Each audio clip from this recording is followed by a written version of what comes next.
स्वागत है जी सारिਆਂ ਦਾ देश प्रदेश लाइव प्रोग्राम ਦੇ ਵਿੱਚ मैं रणवीर संधू मेरे नाल प्रदीप बालन जी इस वक्त वैसटर्न ओवरसीज़ तो बहुत सारिया गल्लां लैके अपनी पूरी डायरी अपना पूरा पलंदा लैके आए ने क्योंकि क्यूबिक ਦੀਆਂ चिट्ठियां ने लैटरस ने हलचल जरूर मचाई है पर ਉਹਦੇ ਵਿੱਚ ਕੀ ਗਾਈਡਲਾਈਨਸ ਨੇ ਉਹ ਅਸੀਂ ਪਹਿਲਾਂ ਵੀ ਇੱਕ ਪ੍ਰੋਗਰਾਮ ਦੇ ਵਿੱਚ ਦਰਸਾਇਆ ਔਰ ਅੱਜ ਵੀ ਤੁਹਾਨੂੰ ਸਮਝਾਉਣ ਦੀ ਜਿਹੜੀ ਹੈਗੀ ਕੋਸ਼ਿਸ਼ ਕਰਾਂਗੇ। ਇਸ ਤੋਂ ਇਲਾਵਾ ਇਕੱਲਾ ਕਿਊਬਿਕ ਹੀ ਕੈਨੇਡਾ नहीं है, क्यूबिक छोटी जी प्रोविंस कैनेडा की जरूर है पर उस तो इलावा भी बहुत सारिया ऐसिया प्रोविंसिस ने 9-10 प्रोविंसिस नॉर्थ वैसट टैरेटरीज के भी बच्चा जाना शुरू हो गया है ईवन सो बहुत वास्ट एरिया ईवन अटलांटिक ने बहुत वड्डे पद्धर पर जोर फड़िया है। इकल्ला क्यूबिक वालों लिए शो नहीं है पर क्यूबिक की गल जरूर करांगे 2-4 मिनट। कैनेडा दी अगे पॉलिसियां की रहनी है जिहड़ियां TR टू PR है ਜਾਂ पब्लिक पॉलिसी है वो निक फेवर दे विच आई हैगी। उत्थे बैठे कदे स्टूडेंट्स नाल गल करो कि जिहड़े हैल्थ केयर वर्करस ने ਜਾਂ ਅਸੈਂਸ਼ੀਅਲ ਸਰਵਿਸਿਜ਼ ਦੇ ਤਹਿਤ 9 ਕੋਡ ਦੇ ਵਿੱਚ A ਔਰ B ਦੇ ਵਿੱਚ ਆਉਂਦੇ ਨੇ ਉਹਨਾਂ ਨੂੰ ਇਹ ਕਿਹਾ ਗਿਆ ਕਿ 1560 ਘੰਟੇ ਈਵਨ ਜੇ ਤੁਹਾਡੀ ਜੌਬ ਹੋ ਚੁੱਕੀ ਹੈ ਤਾਂ ਤੁਸੀਂ ਸਟੱਡੀ ਕੰਪਲੀਟ ਕਰਨ ਤੋਂ ਪਹਿਲਾਂ ਆਪਣੀ PR ਅਪਲਾਈ ਕਰ ਸਕਦੇ ਹੋ। ਸੋ ਪਬਲਿਕ ਪਾਲਿਸੀਆਂ ਬੜੀਆਂ ਫੇਵਰ ਦੇ ਵਿੱਚ ਨੇ। ਸਾਨੂੰ ਇੱਥੋਂ ਜਾਣ ਤੋਂ ਪਹਿਲਾਂ ਇੱਕ ਵਾਰ ਪ੍ਰੋਵਿੰਸਸ ਦੀਆਂ ਪਾਲਿਸੀਆਂ ਤੇ ਫੈਡਰਲ ਪਾਲਿਸੀਆਂ ਨੂੰ ਜਾਣਨਾ ਬਹੁਤ ਜ਼ਰੂਰੀ ਤੇ ਲਾਜ਼ਮੀ ਹੋਊਗਾ। ਇਸ ਤੋਂ ਇਲਾਵਾ UK ਦੇ ਬਹੁਤ ਸਾਰੇ ਸਵਾਲ ਸਾਡੇ ਕੋਲ ਆਏ ਹੋਏ ਨੇ ਕਿ UK ਨੂੰ ਲੈ ਕੇ ਜੀ ਅਪਲਾਈ ਕਿਵੇਂ ਕਰਨਾ ਹੈ, ਵੀਜ਼ਾ ਕਿਵੇਂ ਲੈਣਾ ਹੈ, ਕਿਹੜੀਆਂ ਗੱਲਾਂ ਦਾ ਖਿਆਲ ਇਸ ਵਕਤ ਰੱਖਣਾ ਹੈਗਾ। ਤੇ ਨਾਲੋਂ ਨਾਲ ਸਭ ਤੋਂ ਬੇਸ ਜਿਹੜਾ ਹੁੰਦਾ ਉਹ ਅੰਗਰੇਜ਼ੀ ਹੈ। ਅੰਗਰੇਜ਼ੀ ਦਾ ਇੱਕ ਮਾਪਦੰਡ ਹੈ ਕਿ ਤੁਸੀਂ ਐਲੀਜੀਬਿਲਟੀ ਤੁਹਾਡੀ ਕੀ ਹੈ, ਕਿੰਨੇ ਤੁਹਾਡੇ ਜਿਹੜੇ ਅੰਕ ਨੇ ਉਹ ਆਉਂਦੇ ਨੇ ਜਾਂ ਉਹਨੂੰ ਪੰਜਾਬ ਦੇ ਵਿੱਚ ਬੈਂਡ ਦੇ ਨਾਮ ਤੋਂ ਪ੍ਰਚਲਿਤ ਆਪਾਂ ਕਰਦੇ ਹਾਂ ਕਿ ਕਿੰਨੇ ਬੈਂਡ ਨੇ।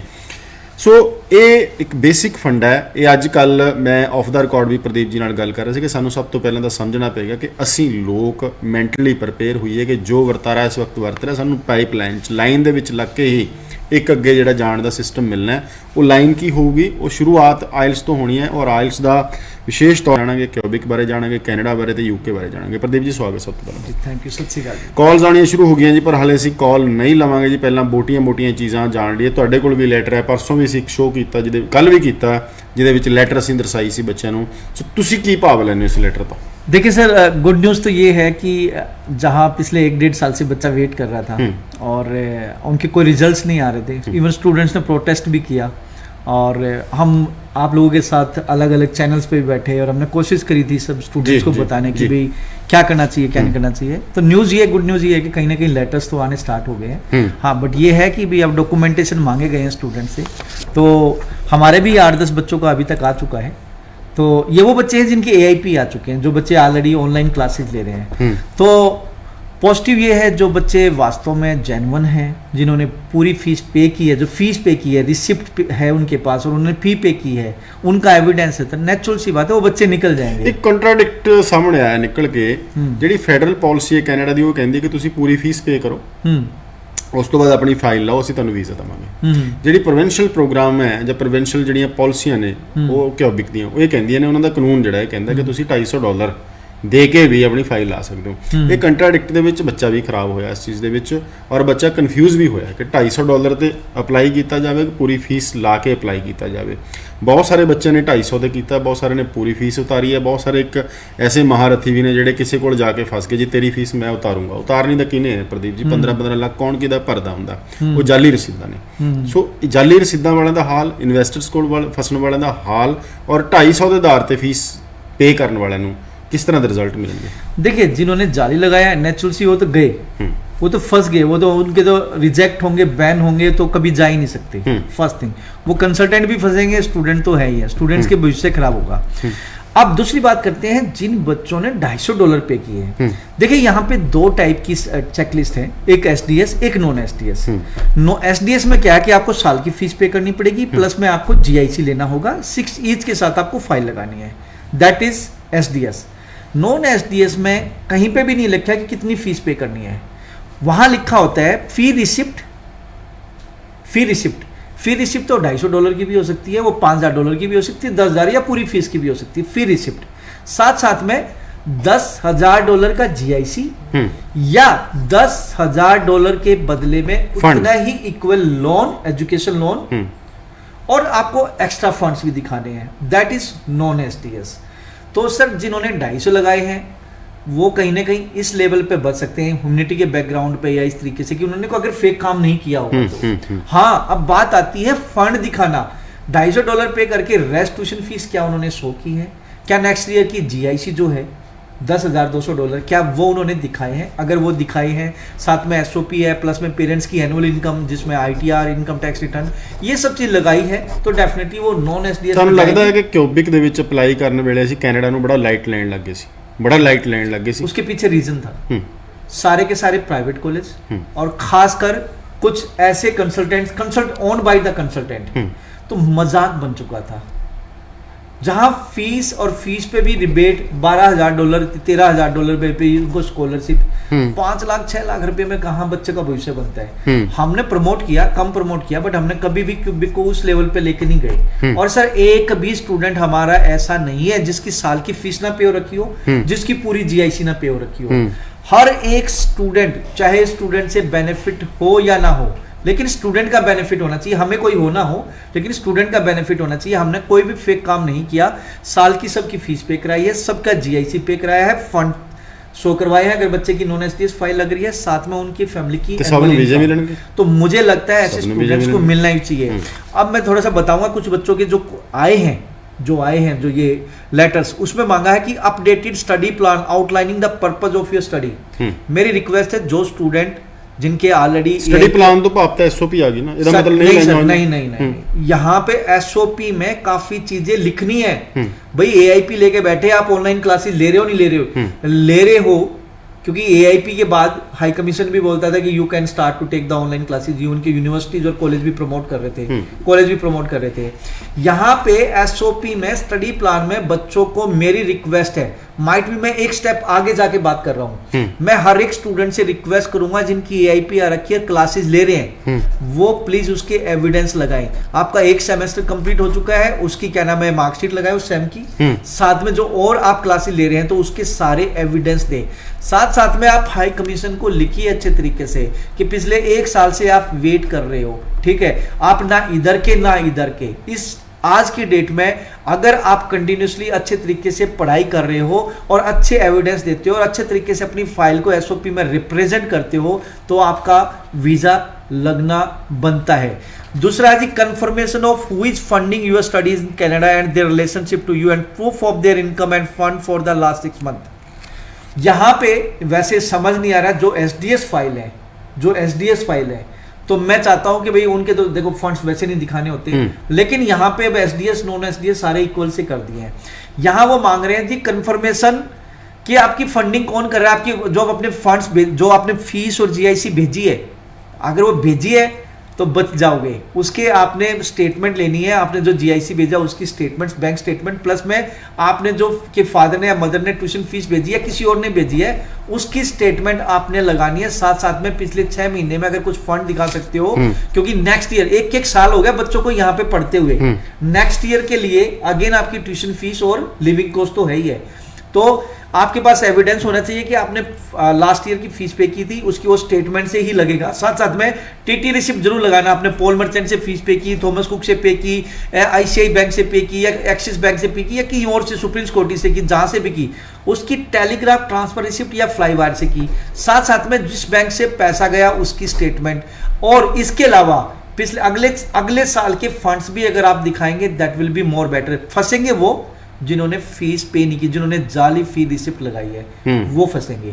तीसरा ये मांग रहे हैं यूज ऑफ रिप्रेजेंटेटिव। यहां ध्यान रखना है, अगर जिस बच्चे की यूज ऑफ रिप्रेजेंटेटिव पहले नहीं लगा हुआ है, कई बार क्या होता है कंसल्टेंट स्टूडेंट के बिहाफ पे लगाता है, तो वहां लगाने की जरूरत नहीं है। अगर यूज ऑफ रिप्रेजेंटेटिव पहले लगा है तो नेचुरल सी बात है दोबारा ये देना। मतलब ਤੁਹਾਡਾ ਕੰਸਲਟੈਂਟ ਕੌਣ ਹੈ ਇਹ ਪੁੱਛ ਰਹੇ ਨੇ? ਜੀ ਇਹਨੂੰ ਇੱਥੇ ਨਾ ਹੋਵੇ ਕਿ ਪਹਿਲਾਂ ਤੁਸੀਂ ਆਪ ਸਿੱਧੀ ਫਾਈਲ ਲਾਤੀ, ਮੁੜ ਕੇ ਕਹਤਾ ਜੀ ਮੇਰਾ ਫਲਾਣਾ ਹੈਗਾ, ਜਾਂ ਪਹਿਲਾਂ ਤੁਸੀਂ ਕੰਸਲਟੈਂਟ ਲਾਇਆ ਹੁਣ कहते जी मेरा तो है ही कोई नहीं। हाँ, इस चीज का ध्यान रखना, 1 साल हो गया, हर कंसल्टेंट भी भूल चुके होंगे किसकी फाइल कैसे लगी थी ਜੀ। ये चीजें प्रदीप जी, ये तो एक हो गया कि ਅੱਜ ਤੱਕ ਦਾ ਆਲਮ ਹੈਗਾ। ਇੰਡੀਕੇਸ਼ਨਸ ਕੀ ਨੇ? ਮੈਂ ਪਹਿਲਾਂ ਵੀ ਦੱਸ ਚੁੱਕਿਆ ਕਿ ਪਬਲਿਕ ਪਾਲਿਸੀਆਂ ਜਿਹੜੀਆਂ ਆ ਰਹੀਆਂ ਨੇ ਜਾਂ ਜਿਨ੍ਹਾਂ ਨੂੰ ਬੈਠੇ ਬਿਠਾਏ ਪੱਕੇ ਕਰਨ ਦੀ ਕੋਸ਼ਿਸ਼ ਕੀਤੀ ਜਾ ਰਹੀ ਹੈ, ਸਟੂਡੈਂਟ ਨੂੰ ਬੁਲਾਇਆ ਤਾਂ ਵੱਡੇ ਪੱਧਰ ਤੇ ਜਾਊਗਾ, ਇਹ 'ਚ ਕੋਈ ਦੋ ਰਾਮਾ ਨਹੀਂ। ਜੀ ਵੀਜ਼ਾ ਵੀ ਮਿਲਣਾ ਹੈ, ਮੈਨ ਪਾਵਰ ਦੀ ਕੈਨੇਡਾ ਕੋਲ ਕਮੀ ਹੈ, ਇਸੇ ਕਰਕੇ ਸ਼ਾਇਦ ਉਹ VFS ਨਹੀਂ ਖੁੱਲ ਪਾ ਰਹੀਆਂ, ਪਾਸਪੋਰਟ ਰਿਕੁਐਸਟ ਜਾਂ ਹੋਰ ਸਾਰੀਆਂ ਚੀਜ਼ਾਂ ਇੱਕ ਹੌਚ ਪੌਚ ਜਿਹੜੀਆਂ ਹੋਈ ਪਈਆਂ ਨੇ। ਕੋਵਿਡ ਨੂੰ ਅਸੀਂ ਇੱਕ ਸਾਈਡ ਰੱਖਤੀ ਹੈ ਫਿਲਹਾਲ, ਹੈ ਨਾ, ਕਿਉਂਕਿ ਕੋਵਿਡ ਕਰਕੇ ਜਿਹੜਾ ਸਿਸਟਮ ਹਿੱਲ ਗਿਆ ਉਹ ਹਿੱਲਿਆ ਰਹਿਣਾ ਹੈ ਹਲੇ 5-7 ਮਹੀਨੇ। ਤੁਹਾਡੇ ਮੁਤਾਬਕ ਜਿਹੜੀਆਂ ਕਾਲਜਸ ਦੇ ਨਾਲ ਤੁਹਾਡੀਆਂ ਗੱਲ ਚੱਲਦੀ ਹੈਗੀ ਹੈ, ਸੈਪਟੈਂਬਰ ਇਨਟੇਕ ਹੈ, ਅੱਗੇ ਜਨਵਰੀ ਇਨਟੇਕ 22 ਬਰੂਹਾਂ ਦੇ ਪਿਆ, ਕਹਿਣ ਨੂੰ 22 ਹੈ ਤੇ ਤਿਆਰੀਆਂ ਤਾਂ ਮੇਰੇ ਖਿਆਲ 2 ਮਹੀਨੇ ਬਾਅਦ ਸ਼ੁਰੂ ਹੋ ਜਾਣੀਆਂ, ਹੋ ਵੀ ਗਈਆਂ ਹੋਣੀਆਂ। ਸੋ ਕੀ ਕਰਨਾ ਚਾਹੀਦਾ ਹੁਣ? ਜੋ ਲੰਘ ਗਿਆ 1.5 ਸਾਲ, ਉਹਨੂੰ ਤਾਂ ਮਿੱਟੀ ਪਾਈਏ ਸੀ। ਜੋ ਵਕਤ ਇੱਕ ਮਾੜਾ ਸੀਗਾ ਉਹ ਲੰਘ ਚੁੱਕਿਆ ਹੈਗਾ। ਜਿਨ੍ਹਾਂ ਨੇ ਅੱਗੇ ਜਾਣਾ ਹੈਗਾ ਉਹ ਬੱਚੇ, ਮੈਂ ਆਪਾਂ ਆਫ ਦਾ ਰਿਕਾਰਡ ਵੀ ਗੱਲ ਕਰ ਰਹੇ ਸੀ ਕਿ ਉਹਨਾਂ ਨੂੰ ਲੱਗਦਾ ਕਿ ਜੋ 18-19 ਚ ਮੌਜਾਂ ਸੀਗੀਆਂ, ਸਕੂਲ ਤੋਂ ਨਿਕਲੇ, ਜਾਂਦੇ ਜਾਂਦੇ ਕੰਸਲਟੈਂਟ ਨੂੰ ਮਿਲ ਲਏ, ਉਹਨੂੰ ਕਾਗਜ਼ ਦੇ, ਉਹਨੂੰ ਆਫਰ ਲੈਟਰ ਮੰਗਾਤੀ, GIC ਪੇ ਕੀਤਾ, ਫੀਸਾਂ ਕੀਤੀਆਂ, ਚੜੇ ਤੇ ਟਰੈਵਲ ਕਰਕੇ ਚਲੇ, ਬੜਾ ਸੌਖਾ ਸੀ ਕੈਨੇਡਾ ਜਾਣਾ। ਅੱਜ ਮੈਂ ਉਦਾਹਰਨ ਪਹਿਲਾਂ ਵੀ ਦਿੱਤੀ ਸੀ ਇੱਕ ਦਿਨ, ਪ੍ਰਦੀਪ ਜੀ ਮੈਂ ਥੋੜ੍ਹਾ ਜਿਹਾ ਸਮਝਾਉਣ ਦੀ ਅੱਜ ਫਿਰ ਸ਼ੋਅ ਦੇ ਵਿੱਚ ਗੱਲ ਕਰ ਲਿਆ, ਕਿਉਂਕਿ ਪ੍ਰਦੀਪ ਜੀ ਦੇ ਆਪਣੇ ਇੱਕ ਵਿਊਅਰ ਨੇ TV ਦੇ। ਪਹਿਲਾਂ ਹੁੰਦਾ ਸੀ ਕਿ ਤੁਸੀਂ ਘਰੋਂ, ਹੁਣ ਬੱਚੇ ਦੇ ਦਿਮਾਗ 'ਚ ਕੀ ਚੀਜ਼ ਚੱਲ ਰਹੀ ਹੈ ਕਿ ਜੀ ਜਦੋਂ ਹਰੀ ਲਾਈਟ ਹੋਊਗੀ ਉਦੋਂ ਸਕੂਟਰ ਚੱਕ ਕੇ ਜਾਂ ਕਾਰ ਚੱਕ ਕੇ ਤੁਰਾਂਗੇ। ਜੀ ਜੀ ਜੀ। ਤੇ ਮੈਂ ਉਲਟ ਮੰਨ ਰਿਹਾ ਇਸ ਚੀਜ਼ ਨੂੰ ਕਿ ਭਾਈ ਆਪਣਾ ਸਕੂਟਰ ਕਾਰ ਚੱਕੋ ਤੇ ਚੌਕ ਤੇ ਪਹੁੰਚ ਜਾਓ। ਜੇ ਅੱਜ ਲਾਲ ਹੈ ਉਸ ਤੋਂ ਬਾਅਦ ਹੀ ਹਰੀ ਹੋਣੀ ਹੈ ਨਾ। ਜੀ ਜੀ ਜੀ। ਜਿਹੜੇ ਲੋਕ ਇਹ ਸੋਚ ਰਹੇ ਨੇ ਕਿ ਘਰੋਂ ਉਦੋਂ ਚੱਲਾਂਗੇ ਜਦੋਂ ਹਰੀ ਹੋਊਗੀ, ਜਦੋਂ ਹਰੀ ਹੋਣੀ ਹੈ ਵਿੱਚ ਲਾਲ ਵੀ ਹੋ ਰਹੀ ਹੈ ਦੁਬਾਰਾ, ਫਿਰ ਤੁਸੀਂ ਪਹੁੰਚੋਗੇ ਉਸ ਤੋਂ ਪਹਿਲਾਂ ਤਾਂ ਬਹੁਤ ਸਾਰੇ ਲੋਕ ਪਹਿਲਾਂ ਹੀ ਖੜੇ ਹੋਣੇ ਆ। ਸੋ ਇੱਕ ਆਦਤ ਸਾਨੂੰ ਪਾਉਣੀ ਪੈਣੀ ਹੈ ਕਿ ਅਸੀਂ ਹੁਣ ਬ੍ਰੇਕਸ ਦੇ ਵਿੱਚ, ਟੋਟਿਆਂ ਦੇ ਵਿੱਚ ਹੌਲੀ ਹੌਲੀ ਆਰਾਮ ਨਾਲ ਵੀਜ਼ਾ ਲੈਣ ਦੇ ਪ੍ਰੋਸੈਸ ਦੇ ਵਿੱਚੋਂ ਗੁਜ਼ਰਨਾ ਪੈਣਾ। ਅੱਜ ਤੁਹਾਡੇ ਕੋਲ ਬੱਚਾ ਆਇਆ, ਆਇਲਸ ਕਰ ਲਈ, ਨਾਲੋਂ ਨਾਲ ਉਹਨੇ ਆਫਰ ਲੈਟਰ ਮੰਗਵਾ ਲਈ, ਨਾਲੋਂ ਨਾਲ ਆਪਣੇ ਫੰਡਾਂ ਦੀ ਜਾਂ GIC ਦੀ ਤਿਆਰੀ ਕਰ ਲਈ, ਹੋਰ ਸਾਰੀਆਂ ਚੀਜ਼ਾਂ ਪਾਈਪਲਾਈਨ ਦੇ ਵਿੱਚ ਪੈਂਦੇ 7-8 ਮਹੀਨੇ ਦਾ ਪ੍ਰੋਸੈਸ ਹੈਗਾ। ਤੁਸੀਂ ਇਸ ਚੀਜ਼ ਨੂੰ ਕਿਵੇਂ ਦੇਖਦੇ ਹੋ ਕਿ ਜੋ ਬੱਚਾ, ਇਹ ਨਹੀਂ ਹੈ ਕਿ ਹਰਿਆਣਾ ਪੰਜਾਬ 'ਚ ਜਾਣ ਦਾ ਚਾਹਵਾਨ ਨਹੀਂ, ਪਹਿਲਾਂ ਨਾਲੋਂ ਜ਼ਿਆਦਾ ਹੋਣਗੇ ਕੋਵਿਡ ਕਰਕੇ, ਪਰ ਬੱਚਾ ਨਿਕਲ ਨਹੀਂ ਰਿਹਾ, ਅਪਲਾਈ ਨਹੀਂ ਕਰ ਰਿਹਾ, ਉਹਨਾਂ ਦੇ ਜ਼ਿਹਨ 'ਚ ਇੱਕੋ ਚੀਜ਼ ਬੈਠੀ ਹੋਈ ਹੈ ਜੀ, ਫਲਾਈਟਾਂ ਨਹੀਂ ਖੁੱਲ ਰਹੀਆਂ। ਮੈਂ ਤੁਹਾਡੇ ਤੋਂ ਇੱਕ ਸਿੰਪਲ ਜਿਹਾ ਸਵਾਲ ਪੁੱਛਣਾ ਚਾਹ ਰਿਹਾ ਕਿ ਫਲਾਈਟ ਦਾ ਤਾਂ ਕੋਈ ਸੰਬੰਧ ਨਹੀਂ ਕਿਸੇ ਵੀਜ਼ੇ ਦੇ ਨਾਲ। ਜੇ ਤੁਸੀਂ ਫਲਾਈਟ ਖੁੱਲ ਵੀ ਗਈ, ਫਲਾਈਟ ਚੜ੍ਹਨ ਵਾਸਤੇ ਵੀਜ਼ਾ ਤਾਂ ਚਾਹੀਦਾ ਹੀ ਹੈ ਤੁਹਾਨੂੰ, तो वीज़े वास्ते प्रोसेस टाइम की है? देखिए रणवीर जी, हम थोड़ा सा ना बैक में चलते हैं। जब पिछले साल कोविड स्टार्ट हुआ था, मार्च में लॉकडाउन लग गया था, तब हमने ऑनलाइन क्लासेस शुरू कर दी IELTS-PT की। हम चिल्ला मर गए, IELTS कर लो कर लो कर लो कर लो, PT कर लो। जो स्मार्ट स्टूडेंट थे, और वो स्मार्ट पूरे वर्ल्ड से निकल के आए थे, पूरे इंडिया से निकल के आए थे, कोई बॉम्बे से जुड़ा था, कोई गोवा से। आज वो बच्चे IELTS करके अब्रोड बैठे हैं। और जो बच्चे सोचते रहे नहीं जी लॉकडाउन खुलेगा लॉकडाउन खुलेगा लॉकडाउन खुलेगा, अरे भाई लॉकडाउन खुलेगा, ऑफलाइन क्लासेस लोगे, 3-4 महीने आप करोगे, उसके बाद एग्जाम दोगे, जरूरी नहीं है आपका एग्जाम क्लियर हो, फिर आप दोबारा फिर बैठोगे, इस तरीके दोबारा लॉकडाउन लग गया। तो ये जो रणवीर जी ने बताया बहुत ज़बरदस्त मैसेज छिपा हुआ है। जिसने टाइम को भाप लिया वो तो ग्रो कर जाएगा, जिसने टाइम को नहीं भापा भैया वो तो रह ही जाएगा। तो अगली बात करें, अब फ्लाइटें, अब जो इस महीने में जो सेकंड मंथ चल रहा है, अब आप day by day good news आ रही है कि इधर से वो घटते जा रहे हैं, क्या नाम है, कोविड के केसेस घटते जा रहे हैं, तो फ्लाइटें फिर खुलेंगी। अभी VFS ओपन हो गए हैं, इधर दिल्ली, चंडीगढ़ और जालंधर नहीं ओपन हुआ है, लेकिन अगर आप साउथ की बात करोगे ना, उधर के कनाडा के VFS ऑलरेडी स्टार्टेड हो चुके हैं। तो ये भी लोग होंगे, ये भी होंगे यहाँ पे भी, पूरा विश्व है सर, पूरी दुनिया है। जी जी। तो ये दोबारा सेम रूटीन में आएगा, बट उससे पहले भैया अपना IELTS-PT कर लो, कोचिंग ले लो। जैसे IDP ब्रिटिश काउंसिल एग्जाम लेना स्टार्ट हो, पहली बुक अपनी सीट बुक करो ताकि अपना स्कोर लेके आओ अच्छे तरीके से। साथ साथ में अपने ऑफर लेटर मंगवाओ। अभी 12th के एग्जाम कैंसिल हो चुके हैं, आप सोच के देखो इसके पीछे बच्चों का कितना बड़ा एक तरह से वेटेज है, कितने स्टूडेंट्स वेट कर रहे हैं। वो सारे के सारे अगर ये वेट करते रहे तो उनको जनवरी का, अब मई भी नहीं मिलना है इस तरीके से। तो मेरी रिक्वेस्ट है, ऑनलाइन जो क्लासेज है वो स्टार्ट कर दें, और जो कॉलेजेस आपको कंडीशनल ऑफर लेटर दे रहे हैं, कंडीशनल ऑफर लेटर लेके अपनी सीट रिजर्व कर लें, ताकि जैसे ही सिचुएशन फेवरेबल हो, आपका IELTS-PT क्लियर हो जाए और आपकी फाइल एम्बेसी लगे, आपका वीजा लगे, उसके बाद अपना अप्लाई कर लो। कोविड तो जी ਹੁਣ ਗੱਲ ਕਰੀਏ ਜੀ UK ਦੀ। ਦੋ ਹੀ ਕੰਟਰੀ ਨੇ ਜਿਹੜੇ ਕਿ ਅੱਜ ਵੀ ਚਾਹੁੰਦੇ ਨੇ ਕਿ ਅਸੀਂ ਇਸ ਮਾਹੌਲ ਦੇ ਵਿੱਚ ਵੀ ਲੋਕਾਂ ਨੂੰ ਆਵਾਸ ਪ੍ਰਵਾਸ ਨਾਲ ਜੋੜ ਕੇ ਰੱਖੀਏ, ਬੱਚਿਆਂ ਨੂੰ ਬੁਲਾਈਏ, ਉਹਨਾਂ ਨੂੰ ਦਾਖਲੇ ਦਈਏ, ਕਿਸੇ ਨਾ ਕਿਸੇ ਢੰਗ ਨਾਲ ਉਹਨਾਂ ਨੇ ਇੱਕ ਆਪਣਾ ਸਿਸਟਮ ਤੋਰਿਆ ਹੋਇਆ ਹੈਗਾ। ਸੋ ਪਰ ਸਮੇਂ ਅਨੁਸਾਰ ਚੀਜ਼ਾਂ ਬਦਲਦੀਆਂ ਰਹਿੰਦੀਆਂ, ਸਮੇਂ ਅਨੁਸਾਰ ਕਾਨੂੰਨ ਚੇਂਜ ਹੁੰਦੇ ਰਹਿੰਦੇ ਨੇ। ਅੱਜ ਦੀ ਡੇਟ ਦੇ ਵਿੱਚ UK ਦੇ ਕਰੰਟ ਸਿਨੈਰੀਓ ਔਰ ਕਾਨੂੰਨ ਕੀ ਨੇ? देखिए, पिछले साल जहां पूरा वर्ल्ड कहीं ना कहीं कोने में बैठा हुआ था, UK ने अपनी फ्लाइटें ओपन कर दी थी। 6 जुलाई को 2020 को उनका ओपन हो गए थे VFS। सर जब से ब्रेक्जिट हुआ है, मतलब यूरोपियन यूनियन से बाहर हुआ है, they need the skilled person, student भी चाहिए, एम्प्लॉय भी चाहिए। बिल्कुल। तो उन्होंने क्या किया, 2030 तक 6 लाख बच्चा चाहिए, और मैक्सिमम बच्चा साउथ से जाएगा, साउथ एशिया से, जिसमें इंडिया एक मतलब मेजर कंट्रीब्यूशन रहेगा।